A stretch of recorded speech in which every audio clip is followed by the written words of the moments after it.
We was trying to get in where we fit in. We was really trying to take on other people's characteristics so that we could get in the game and achieve something and really have a position in this thing. We didn't realize that being ourselves was gonna be the ticket. Pimp C, the final chapter DVD. I made my first record when I was 16 years old. Let me tell you something, man. Don't let nobody tell you that you can't chase your dream. Pimp C interview with J. Xavier, November 2007, fall 1989. Port Arthur, Texas, over at Thomas Jefferson High School, the mostly white school across town. Bernard "BUN" B. Freeman was starting his junior year in the fall of 1989. An honor student in the Advanced Placement Summit program, BUN had been tested at a genius level IQ and caught a bus to Lincoln High every day for accelerated learning classes. He had so much time to goof off that he'd earned a reputation as the class clown. School was relatively easy for me. I learned very early that school was pretty much just memorization and regurgitation, BUN recalls. I was just bored more than anything, and that's kind of how I ended up giving all my time over to music. Mitch was also in the Summit program. During their 5-minute breaks between classes, Mitch and BUN would meet in the bathroom and listen to rap on contraband Walkmans, which the principal had warned them not to bring to school anymore. Rap music was hard to find, and exclusivity was half the fun. It was like belonging to a secret club. They dubbed copies for each other and traded tapes like baseball cards. It was all about who had the shit first, Chad told Ozone, explaining songs didn't hit every city at the same time. I might have had a song on my tape that the next motherfucker didn't have on his, and vice versa, and we'd swap songs. Chad would skim through vinyl at Sound Exchange in Houston or score the shelves at Ted's record store in Port Arthur. That's when rap and hip-hop music was fun, when it was like collecting tennis shoes. He said it wouldn't be no fun if it was mass marketed and everybody could get everything. That's what made rap music fun for us. The nearby radio station 102.1 featured a 3-hour hip-hop mix show on Friday nights, and the boys used the hangar as an improvised antenna to get better reception so they could tape the show. They'd trade freestyles and album leaks, mailing tapes to friends and cousins in other parts of the country. We would try to buy things we knew nobody in Port Arthur would have, so that when we traded, the trade was worth something, Mitch told Texas Monthly. BUN had an extensive tape collection. Houdini, Bismarck, EPMD and the Juice Crew, Craig G, Master Ace, The Ghetto Boys, Public Enemy, Big Daddy Kane, Run, DMC, Cool G Rap, Rock'em, KRS-One, The X Clan, Eto G, Daddy O, Def Jeff, EST, and 3 Times Dope, Steady B, Cool C, and the Hilltop Hustlers. He had an impressive memory and could recite entire verses after just one listen. BUN traveled more than his classmates, frequently visiting his father in Houston. His older cousins and brothers, who went to high school with popular hip-hop DJ Lester Serpis, would sometimes let him tag along to concerts at the Rhinestone Wrangler. Every trip he taped the hip-hop program on Houston's college radio station KSJM and came back to Port Arthur with tracks like CIAS Illegal with Ice Cube or the world-class Wrecking Crew Surgery with Dr. Dre. BUN soon became known as the guy with all the exclusive new music. Like BUN, Chad was listening to everything he could find. Every time he visited relatives in Louisiana, he returned with bounce music or Gregory D tapes. He and NC Guy were endlessly amused by the photo on the back cover of Public Enemy's debut album, Yo Bum Rush the Show, which appeared to have been taken in the parking lot of a McDonald's. He admired Dr. Dre's production style and liked a wide variety of music including $2 Horde, Shuli D, Tila Rock, Eazy-E, The DOC, Ice-T, and Rodney O. He modeled his style after Big Daddy Kane, a fly pimp player type nigga who could still whoop your ass. The idea that hip-hop was regional, that Southern fans shouldn't like East Coast rap, never crossed their minds. I assume everybody listened to all the same stuff because there really wasn't room to differentiate, BUN told Murder Dog. Everything was new, you know. Through Mitch, dubs of many of BUN's tapes ended up in Chad's hands and vice versa, but they rarely communicated. "Why your boy be so closed off?" BUN asked Mitch one day.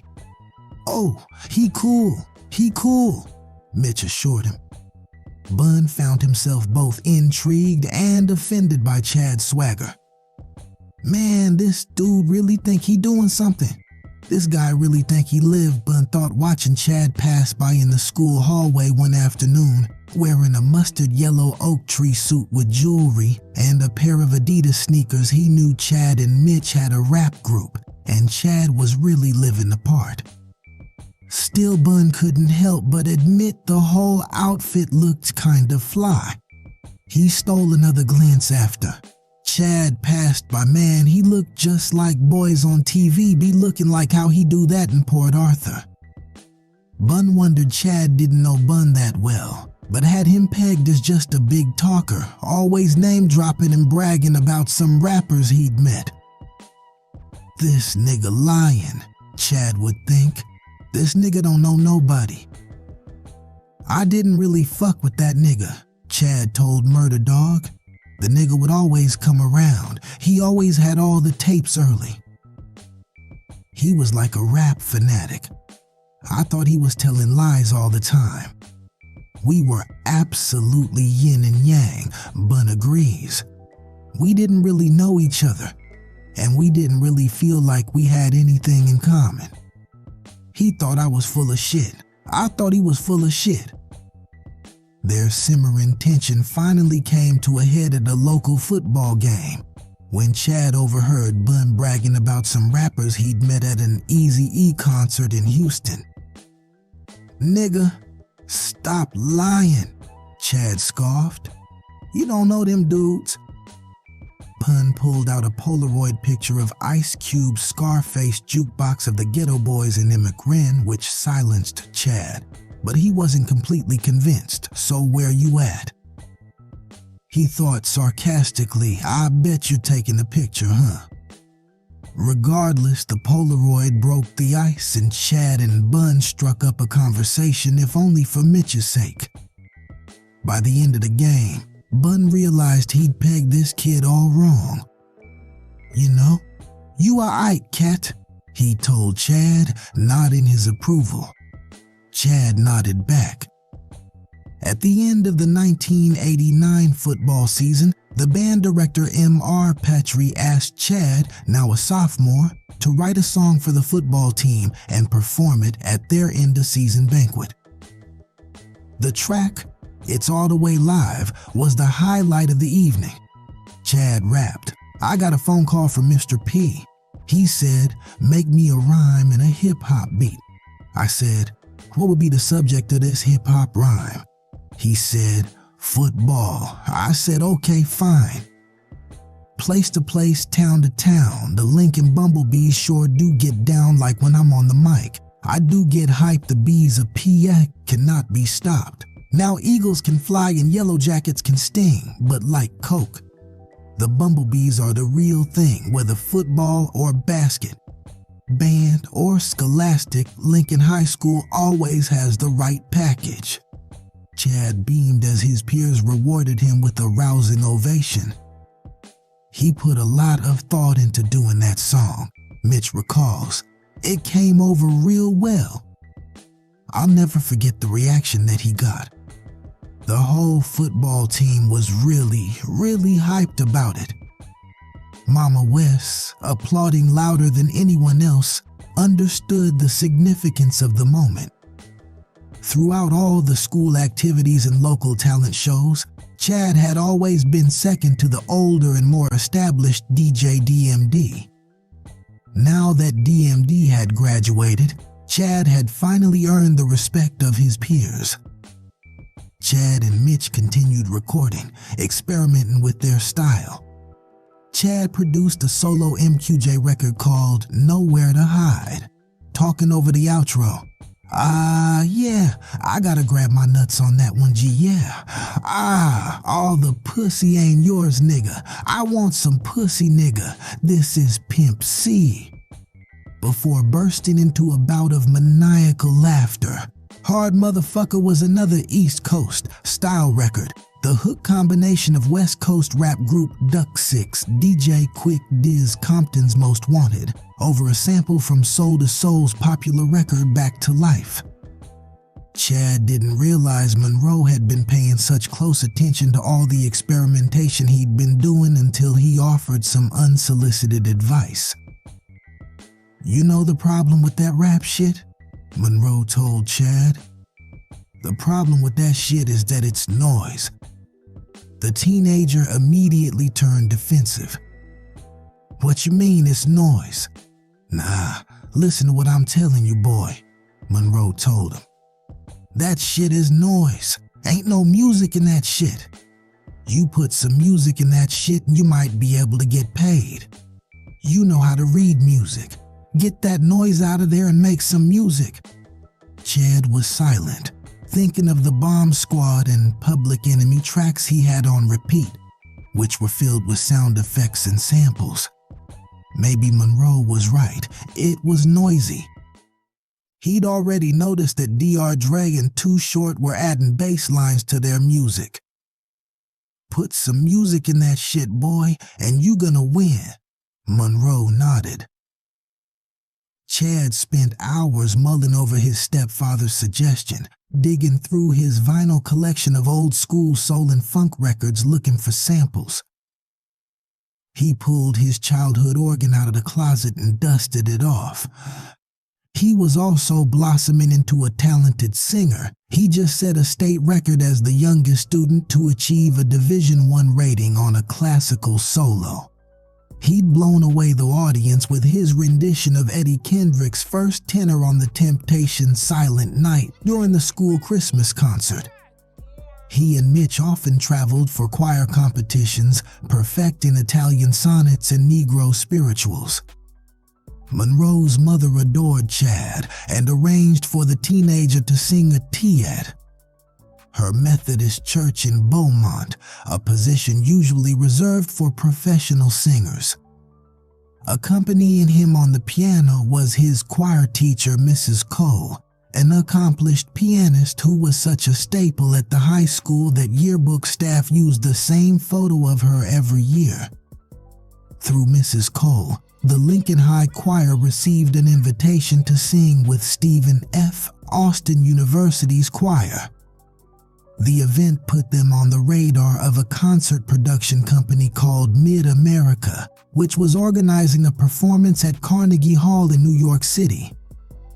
Led by conductor Dr. Hugh Sanders of the Baylor University School of Music, the Sanders Chorus would include 350 exceptional high school choir students from more than 7 states. There was only one obstacle. They needed to raise $35,000, which seemed like an astronomical figure. Mama West, who was president of the Booster Club, took the lead on organizing car washes and bake sales.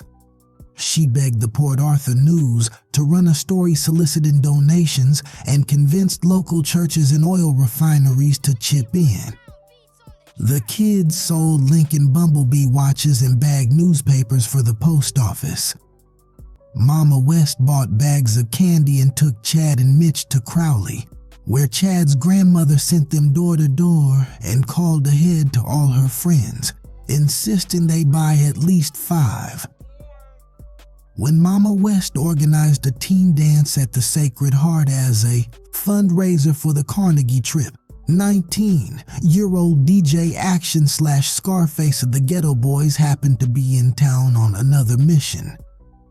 He'd been hustling small quantities of crack cocaine out of Port Arthur's Long's projects, and when he heard about the dance, assumed it would be a good opportunity to meet some of the local ladies, YMAs, or young men abusers as he called them.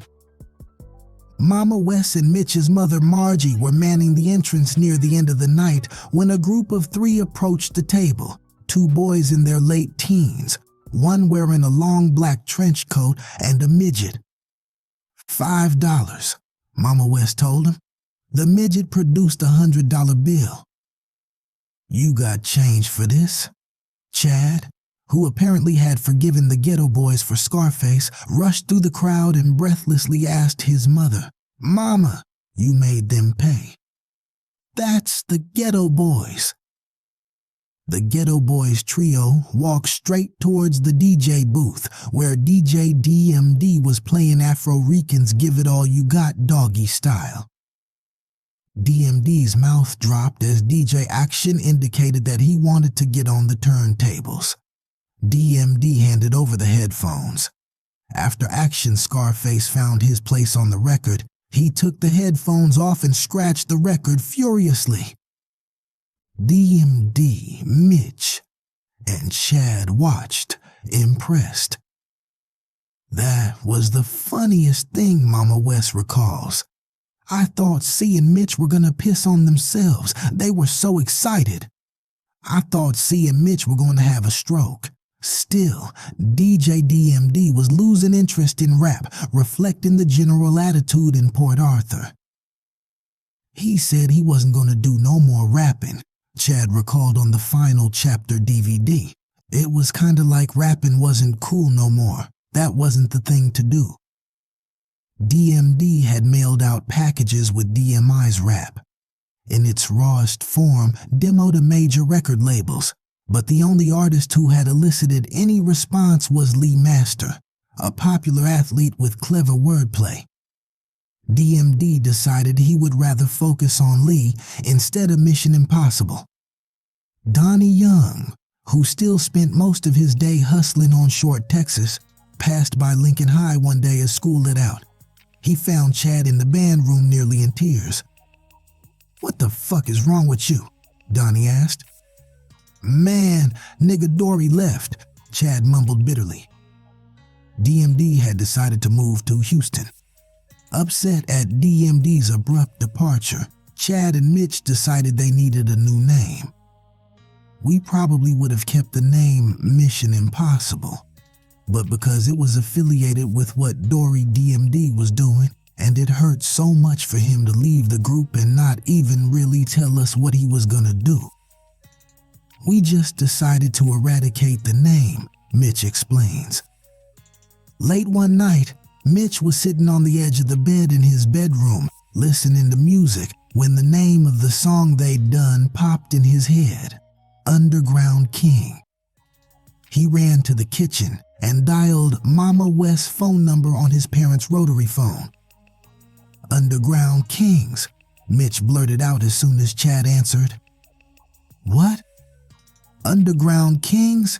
That ought to be our name?"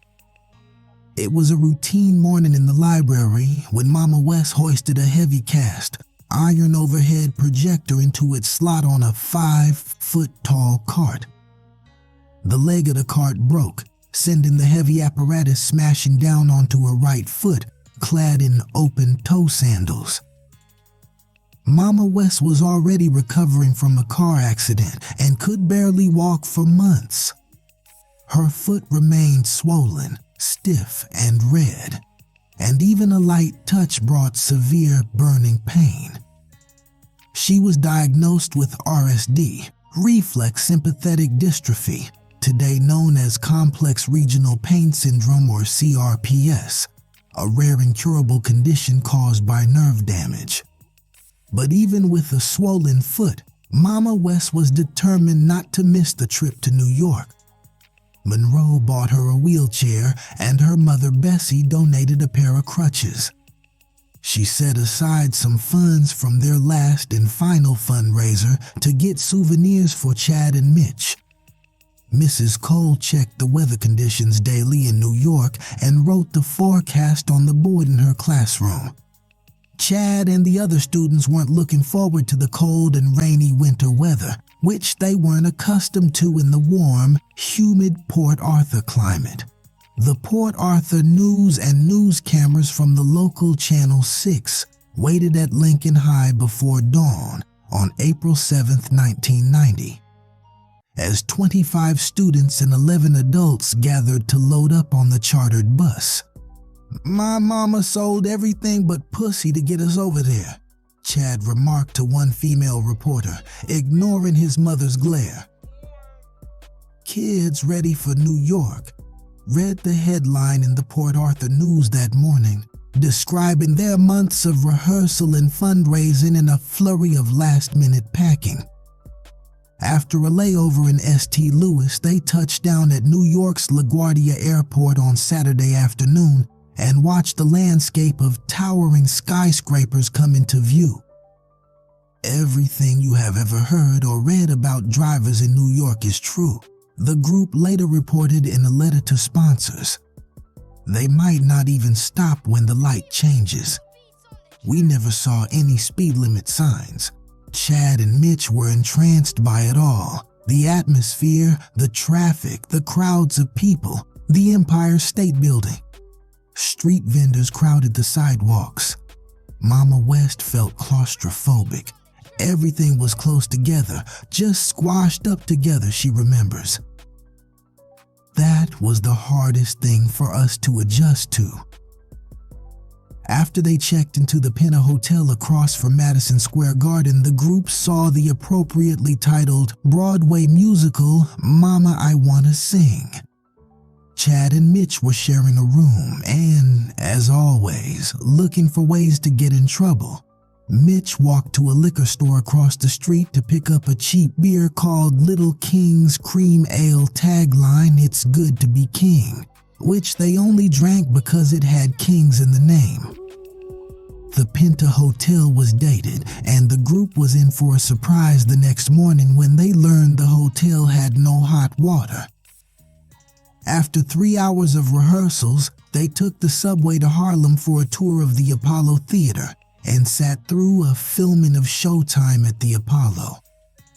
Over lunch at Sylvia's restaurant in Harlem, they happened to run into KRS, one affiliate Just Ice, who signed autographs. Chad was silent on the subway, absorbing the whole experience. On Monday afternoon, Mama West counted up their funds and realized they had enough left to splurge. Her armpits sore from hobbling on crutches, she gathered Chad and Mitch. "Come on, y'all push me in the wheelchair," she told them. They headed to Chinatown and picked up some cheap Kangals and tennis shoes. Their last stop was a jewelry store in Manhattan, where Mama West bought Chad a $700 hollow gold dookie rope chain with a Gucci emblem. She chipped in $50 so Mitch could get a $500 chain too.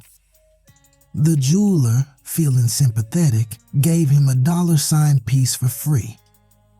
"Look, it's a bunch of muggers out here and they know when they see tourists," Mama West warned as they exited, insisting that the boys conceal the jewelry boxes inside their trench coats. The next night, April 10th, was the big concert at Carnegie Hall, the opportunity of a lifetime. They had dinner before the concert at the Hard Rock Cafe and were disappointed to learn that they just missed LL Cool J. The crowd rewarded their rendition of Brahms and an Italian sonnet with a lengthy standing ovation. But the highlight of the night came after the concert, when the 350 choir students and their chaperones were treated to a 2-hour cruise on the Hudson River, floating through a thick fog in eerie silence until the Statue of Liberty appeared through the mist. The group was greeted at Lincoln High as hometown heroes when they arrived the following evening. When the kids' initial flight out of New York was delayed, upset parents bombarded TWA Airlines with calls and convinced them to hold the connecting flight in St. Louis. The next day at school, Chad and Mitch met outside the band room like they did every morning, this time sporting their Live from Carnegie Hall t-shirts and gold dookie rope chains. Chad, sporting a high-top fade, wore his favorite jacket, his father's camouflage army fatigues with the name Butler. With their new jewelry, it was as if a transformation had taken place. The Underground Kings looked like a real rap group. The Lincoln High School a cappella choir performs as part of the Sanders Chorus at Carnegie Hall in April 1990. As Chad and BUN started warming up to each other, BUN started coming by the house. In Port Arthur, there was no hip-hop scene, BUN recalled later in a radio interview with Sway. The hip-hop scene was Pimp C bedroom. "I'm gonna make a record," Chad told him one day. BUN was intrigued by the idea. He formed a group called Bay Militia with Jellin Jackson and earned a reputation as one of the best battle rappers in town. BUN, Mitch, Jellin, and DA of the Black Monks headed out to Beaumont one night for a Ghetto Boys concert where they battled some local rappers in the bathroom of the Connection skating rink. That was the first night me and Jellin actually felt like rappers, BUN recalls. Their confidence, aided by their matching starter jackets, was short-lived. Scarface came in the bathroom to join them and shut everyone down with one rhyme. In time, Chad realized that DMD's departure actually worked to his advantage. When Boomtown quit and DMD quit, that left me. I was the last one left to make beats, Chad told journalist Andrew Nosnitsky, adding, "I still was in high school, but I could scratch. I could play keyboards, and I had watched DMD loop them records with that turntable. Anybody in the town that was trying to get into the rap shit, they had to come to me." BUN and Jellin needed beats for PA Militia, so they came to Chad for help. "You know the PA Militia is down with C. All my boys down with C." Chad howled on the outro to one track before bursting into absurd laughter, a hallmark of his production at the time. "This is a Pimpsy production, and I'm out of here, hoes." BUN and Chad were mutually impressed with each other's talents. He was the best singer, best producer, best writer I had ever seen, BUN told Mass Appeal. Likewise, Chad realized that even though BUN was a relative newcomer, he was already the coldest rapper in the area by late 1990. With Mitch, BUN, and Jellin spending so much time at Chad's house, there was talk of combining the Underground Kings and PA Militia into one group. They agreed on the name for Black Ministers, 4BM. It sounds crazy now, but it was a crazy time in hip-hop, Chad admitted later on the Final Chapter DVD. Reggae music was extremely popular in Houston, and 4BM's concept was to lay hardcore gangster rap verses over reggae-infused beats. A primary example was Cocaine in the Back of the Ride, which sampled Bob Marley. Chad would create a beat and turn it over to the other three group members, often with a concept and a hook already in place. 4BM recorded a handful of tracks, including the Stand Your Ground anthem Dicks Hang Low. When the Four stands stout with BUN on the hook, and the Braggadocio tune Shit on Our Toe, which Mitch considered their best work. The reggae-infused rap sound didn't quite catch on, but it was a step in the right direction. DJ Bird had started working with the group too. DJ Bird was a big inspiration when it came to our sound, Mitch says. At first, we did a lot of up-tempo music because we grew up listening to a lot of East Coast stuff. But once we figured out that slowing everything down and articulating ourselves better was sounding better, we started sticking to that. We was trying to get in where we fit in, Chad explained on the final chapter DVD. We was really trying to take on other people's characteristics so that we could get in this game and achieve something and have a position in this thing. We didn't realize that being ourselves was gonna be the ticket. The last song Chad and Mitch had recorded as Mission Impossible, which also featured BUN, was Tell Me Something Good, a lengthy track built around a sample from Rufus and Chaka Khan's song of the same name. On the first of 5 verses of oddly varying lengths, Chad took shots at an older classmate named Johnny Remo. Ramo was known around town as the local bully, always seeking a confrontation. He was just an idiot, says Donnie Young. Like, you could cuss his ass out real bad. Intelligently, he'll be like, what the fuck that nigga? Said. And be ready to fight cause he didn't understand the shit. Like, that's how stupid he is. Thanks to the movie colors, gang influence was starting to creep in the city, and Remo was known to sport a Raiders jacket and start a fight at the slightest provocation. Chad rapped, "Let me tell you about something that hurts me. Why, when I go out, I gotta see violence and tragedy. Man, if you gotta come out and fight, stay at your damn house and stop fucking up my night. A nigga's gotta be a nigga, but why you hide behind the shades and a goddamn trigger? I know why. You see, your ass can't pull no hose, so you hide behind the Raiders and you try to act bold, but it's a fake. You can't fool see you play a gangster role, cause you can't get no pussy part-time. Fake wouldn't step in the I know some niggas that could tell you something good by the end of the song." Chad predicted that this brother that was living fast would realize he's a stupid ass once he found himself locked down cause he couldn't control his trigger finger. As Israel Kite recalls it, Remo was furious and confronted Chad over the song, threatening to hook his ass. In the end, mutual friends intervened and cooler heads prevailed. Remo agreed to leave Chad alone, and Chad agreed to change the lyrics.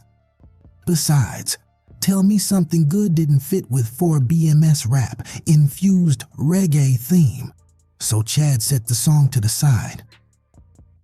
BUN knew he could be a straight, a student, valedictorian even if he cared enough to try, but school wasn't challenging enough to motivate him to put forth the effort.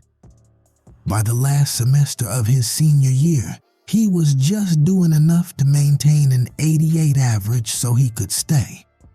In the Business Professionals of America, BPA program.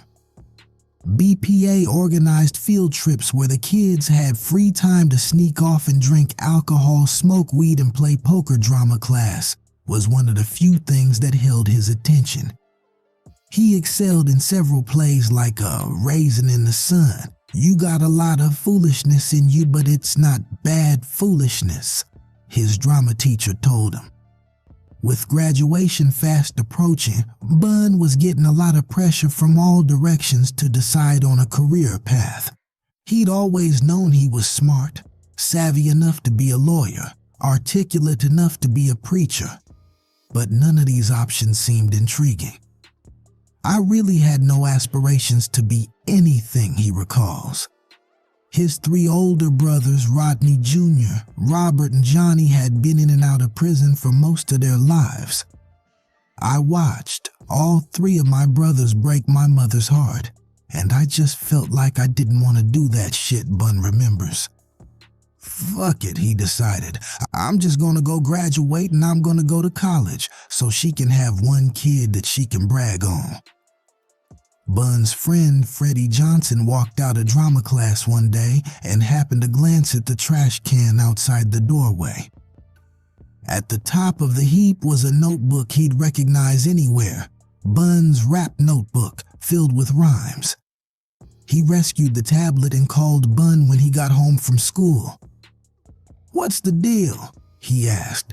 "Why your shit in the trash like that?" "Man, I'm giving up," Bun said, sounding discouraged. I don't want to do this no more. Man, this is not something you just throw away, Freddie argued. You a rapper. Bun and a drama classmate named Nolan Davis got drunk one day and decided it would be funny to pretend they were signing up for the Navy. They filled out all the paperwork to accept the GI Bill program with a $10,800 scholarship, but refused to take the oath. As long as we don't do the oath, we are not in the Navy, Bun reasoned. Dodging increasingly aggressive phone calls from the Navy recruiter, Bun realized they needed a way out. As two of the standout students in drama class, Bun and Nolan agreed to accept $4,000 drama scholarships to San Jacinto College, North Texas A&M to get rid of the incensed Navy recruiter. That Navy dude was madder than a motherfucker, Bun recalls. Another scholarship offer came in from Xavier University. Amako offered a 4-year scholarship to Lamar University, leading to a guaranteed entry-level position at Amako. Bun's mother, who hoped her son would become a teacher, bragged to friends that her youngest, clearly brilliant, would be the first in the family to attend college. But by his 18th birthday in March 1991, Bun was having a change of heart. While he lacked conviction about his future, which seemed filled only with vague ideas, Chad was the exact opposite. Chad knew exactly what he wanted to do. He was going to make a record. Everyone else had a plan B, something to fall back on in case music didn't work out, but not Chad. Bun found himself drawn to his friend's confidence and determination. As graduation approached, Bun reasoned that if he was smart enough to get a college scholarship this summer, he'd be smart enough to get a college scholarship next summer too. He decided he'd try rap for 1 year, and if something didn't happen by the summer of 1992, he'd go to college and make his mother proud. Bun told his disappointed senior counselor he decided to turn down all the scholarship offers and told his mother he was gonna go rap with Chad. His mother was furious. I knew it. You hanging with that boy's gonna be the death of you, she predicted. Nobody from Port Arthur makes music. Get this out your mind. All these college scholarships and you just gonna rap, you not gonna do nothing with yourself. All the adults in Bun's life scolded him for letting him down. You have a real opportunity to do something with your life, and you're a sharp kid, he heard often.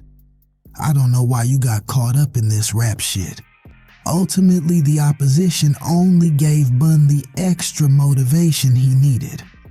It was all about proving my parents wrong, and you can totally understand the tenacity of a teenager trying to prove his parents wrong, he recalls.